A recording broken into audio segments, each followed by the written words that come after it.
Chapter 11, Part 2, Logan's POV. Previously. Evangeline, I repeated, liking its sound from my tongue. It's beautiful. Really? She asked in discomfort. My face broke into a huge grin as I nodded. Yes, it's absolutely beautiful. Just like you. That earned me another display of red and pink on her face. From now on, if anyone asks you, your name will be Evangeline Logan Thompson, I said sheepishly. She looked at me confused, so I explained. Well, Evangeline as your first name, Logan as your surname, and Thompson as your family name. Since now, you are a part of our family, I said, still grinning like an idiot. We were seated on the bed, but instead of Evangeline being on my lap, she was now cuddled against my side. It made me feel so happy that my mate trusted me, even if not fully, but at least I'm not completely out of the picture. I can't wait till I mark her and make her mine. I heard her stomach grumble. I turned my head and saw that her face was bright red. I chuckled, causing it to turn even redder. It's been a while since she last ate. Of course she'd be hungry. My wolf Rex stated as a matter of factly. I rolled my eyes and replied, I know already, no need to be the know-it-all. This made him scoff, but didn't say a word after. What would you like to eat? I'll ask my mom to get it, I told Evangeline as I turned to look at her once more. Is that okay? She asked, her question creating a frown on my face. Of course it's okay.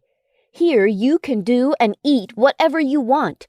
No one would dare harm you or inquire you about your actions. You're their Luna, and they are deemed to respect and protect you, I said, breathing heavily from my rambling. She looked taken back, her eyes wide and her lips slightly parted. I composed myself and asked again, So, what would you like to eat? She seemed deep in thought for a couple of minutes before answering, I've always wanted to try some ice cream, she said softly. That made me laugh again. Eva, baby, you can't have ice cream for breakfast, I said, but then her words downed into me. Wait, you mean to tell me that you've never had ice cream before? I asked. Shock and disbelief writ all over my face. She shook her head, making my shock grow. No way, I stuttered. She shook her head again. They said that I didn't deserve tasting it. They said I didn't deserve tasting a lot of things, but ice cream was the most, she replied sadly. I can't believe this. How can they be so heartless? It's ice cream, for God's sake. Eva, from now on, I will make it my mission to let you try all ice cream flavors, I told her with determination in my eyes. But right now, we need to get real food into your system, I continued. She nodded, and I smiled widely at her. Mom, Evangeline is hungry.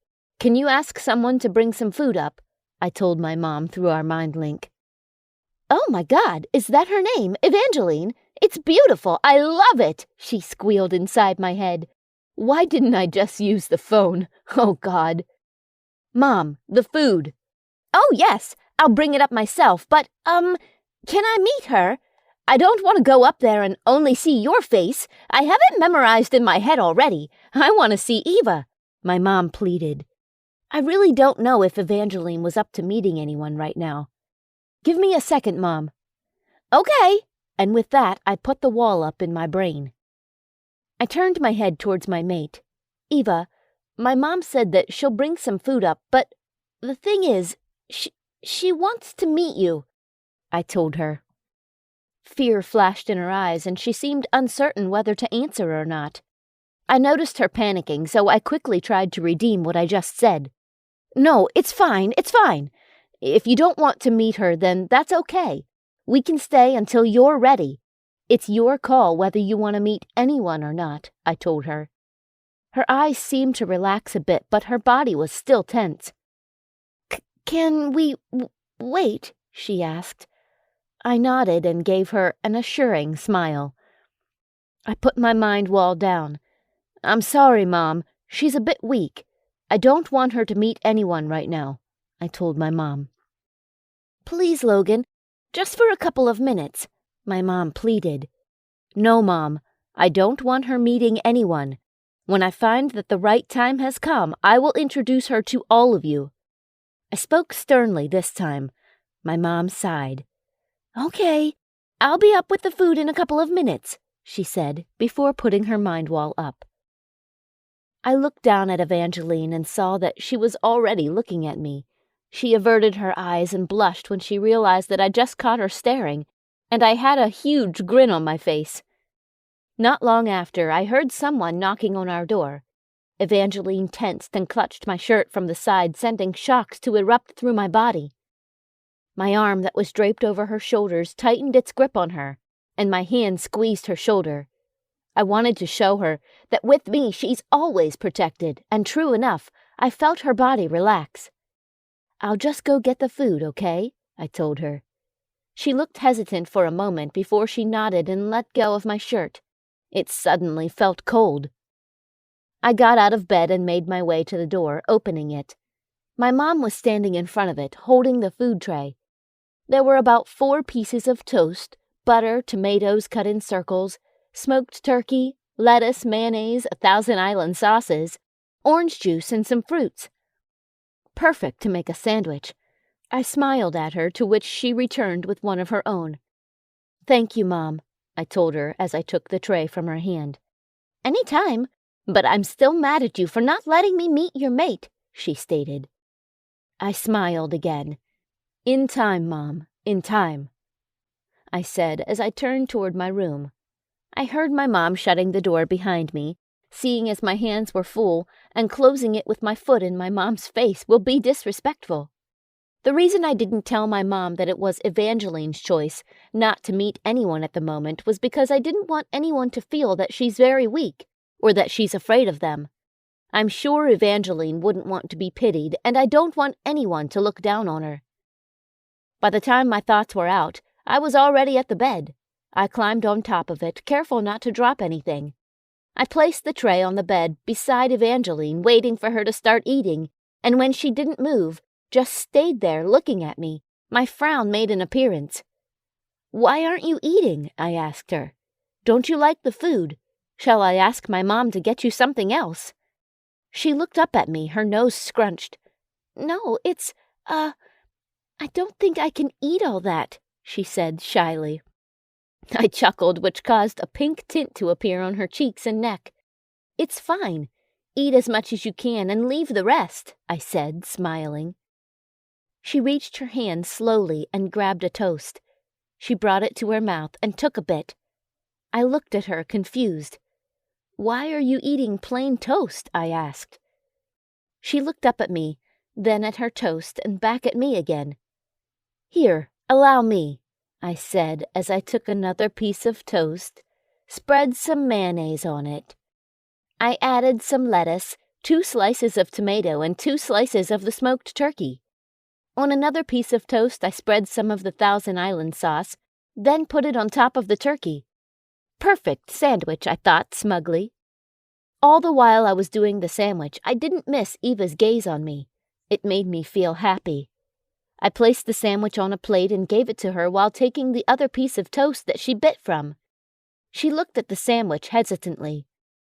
Taste. It's awesome, I guarantee you that, I said with a wink which made her blush again. I love making her blush. She looked at me warily, then at the sandwich before she slowly brought it to her mouth and took a bite. Evangeline's POV. To say it was the best thing I've ever tasted would be an understatement. It was beyond amazing. The sandwich sent me into override and my taste buds exploded. I was wary at first about everything, but for some reason Logan makes me feel safe. Really safe. I remember once when I was still a slave, I was so hungry, looking as I didn't eat for 3 days straight.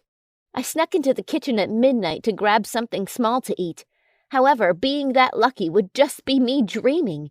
The alpha caught me munching on an apple. "What are you doing here?" he asked me with sleepy eyes. I, I'm so sorry. I was just really hungry. I was only going to eat this apple," I stuttered with shaking hands. He was now wide awake and had a murderous glint in his eyes. My blood ran cold. "Oh, why didn't you say that you were hungry? We could have got you food. You didn't have to sneak in at night," he said in a sweet tone, if you know what I mean. "Linda!" he yelled. His voice shocked the earth beneath. Linda and Omega came rushing while the other pack members didn't show up.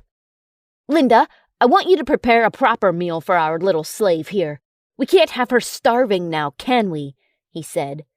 Linda gave me a disgusted look.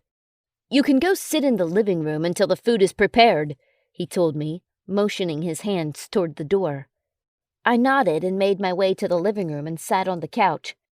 Minutes later, Linda came in holding a tray with a bowl of soup. Alpha Drake following suit. He had a smirk on his face. I know they're up to no good. Linda placed the tray on the table in front of me. I looked at it, not sure if I should eat it or not. "Eat!" I heard the Alpha yell, and I had no choice but to obey. I picked the spoon up and started eating. Not long after, my suspicions were confirmed. I felt my stomach flip upside down and I became nauseous. The room started spinning around me and black dots started blurring my vision, and the pain in my stomach was unbearable. They poisoned me. Those bastards poisoned me. The spoon fell on the floor with me following. I was on the ground clutching my stomach and writhing in pain. "What's wrong, slave? Why aren't you eating?"